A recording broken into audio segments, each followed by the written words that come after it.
I think over the next 1 or 2 years, as you know, the metals, in my opinion, start to ramp up and go much higher than where they're currently trading. I mean, there's going to be a whole bunch of new investors coming into this resource sector. That's not something we've seen, I think, for the last, decade. Like, I own gold and silver and mining stocks for completely different reasons and I don't care what interest rates do. Your interest rates go to zero tomorrow or 20% tomorrow. I'm going to make money either way. So it doesn't matter, because I know that gold is the ultimate currency and silver is in such a crazy supply deficit. Whatever the Fed does, the US government does, I don't give a shit. In its final meeting for 2023, the Federal Reserve maintained stable interest rates and affirmed its commitment to combat inflation. This stance has led the market to anticipate potential global rate reductions, particularly in the US, affecting the current valuation of silver. However, technical analysis suggests a possible short-term decline in momentum. Recent statements from Federal Reserve officials, tempering expectations of aggressive rate cuts for the upcoming year, contradict earlier market predictions following the Fed's dovish policy stance. Expressing skepticism about the financial landscape, Keith Neumeyer, CEO of First Majestic Silver, criticizes certain entities for market manipulation. He points to instances indicating personal gain among individuals associated with the Federal Reserve, suggesting potential insider trading and exploitation of Fed-related information. Keith asserts his confidence in generating profits, whether interest rates drop to zero or skyrocket to 20%, due to his belief in gold as the ultimate currency and the rising demand for silver in technological applications like electrification, electronics, and renewable energy. Given silver's dual role as a precious and industrial metal, it remains a crucial asset for investors seeking a haven. It is indispensable in producing various consumer and industrial goods. Regarding silver supply in 2023, recent data from Metals Focus, released on November 15th, projects mine production to reach 820 million ounces by year-end, slightly lower than the 822 million ounces mined in 2022. The total supply is expected to reach approximately 1 billion ounces when combined with recycled sources. Despite sustained production levels, global consumption ranges between 1.2 to 1.4 billion ounces annually, resulting in a significant deficit. Keith raises concerns about how long this imbalance can persist before triggering a substantial surge in silver prices. Additionally, the roles of Russia and China as significant players in silver production remain uncertain in addressing this deficit. We will present clips from Keith Neumeyer's interview with Arcadia Economics. But before we do, if you want more videos like this, please hit the subscribe button and turn on the notification bell for more updates. Thank you, and enjoy the video. I know that the market, the hedge funds, blah blah blah, they trade against the Fed, but you go back. Geez, it was probably Greenspan who probably made the Fed famous, Greenspan left the Fed as a billionaire, and who knows how that happened. Insider trading among all these crazy, people that manipulate the markets and trade on the Fed numbers and know the information way ahead of us, and it's just a money-making scheme. It's complete bullshit. I own gold and silver and mining stocks for completely different reasons and I don't care what interest rates do. Your interest rates go to zero tomorrow or 20% tomorrow. I'm going to make money either way. So it doesn't matter, because I know that gold is the ultimate currency and silver is in such a crazy supply deficit.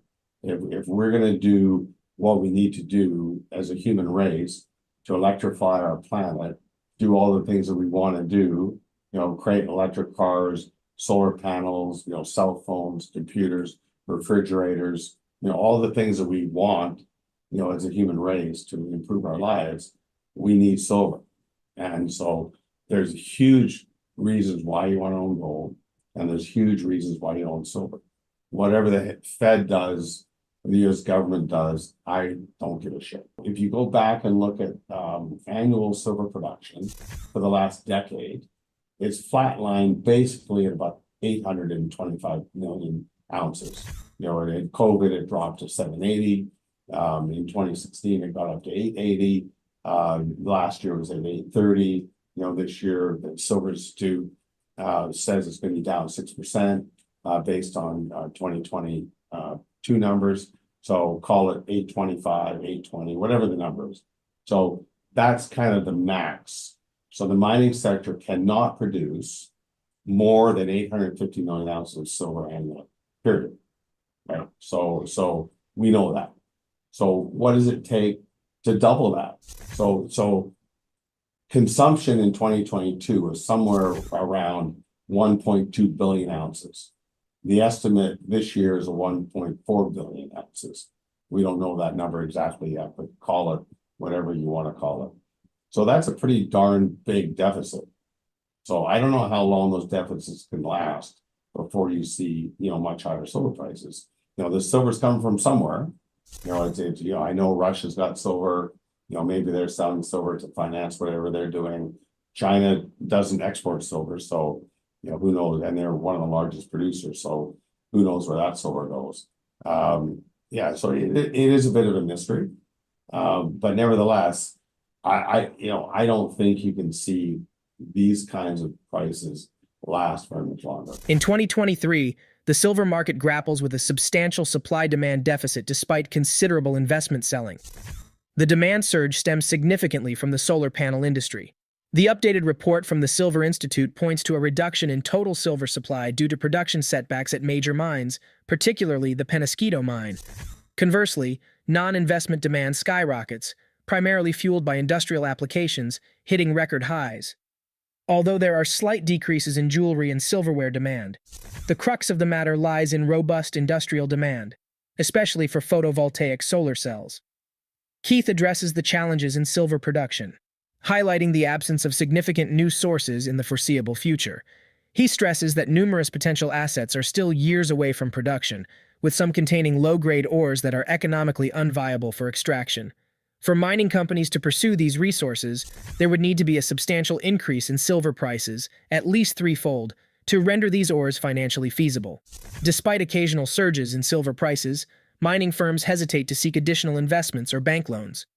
This caution stems from historical instances where sudden price spikes didn't translate into sustained profitability. According to Keith, a sustained period of high silver prices, potentially surpassing $50 for an extended duration, is imperative.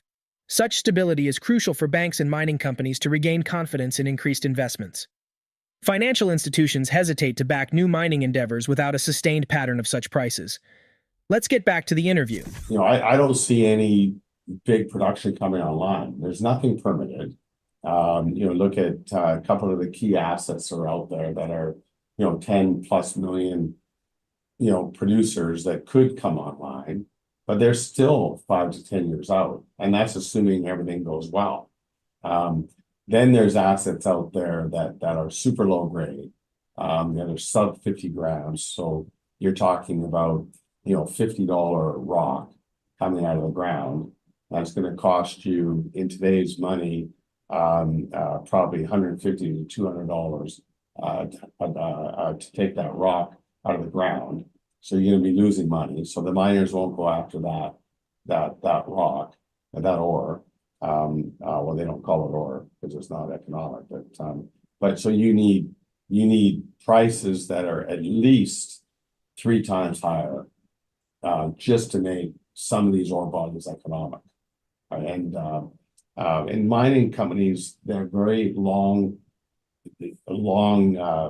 games, right? So for a mine to come into production from the day you discovered it is likely 10 years or 15 years or 20 years, depending on jurisdiction and depending on complexity and size and of course investment dollars available and prices and all those things impact if a mine will come into production sometime into the future.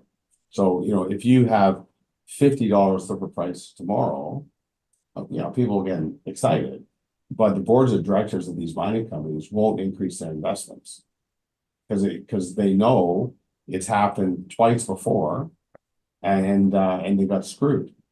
So for them to go to their banks that they deal with and say, hey, look, we want to build this silver mine, and silver's at $50 today, they're gonna look at you and say, really? Like, come on, like, look at history. Like, so they're not gonna give the mining sector the funds to develop those mines.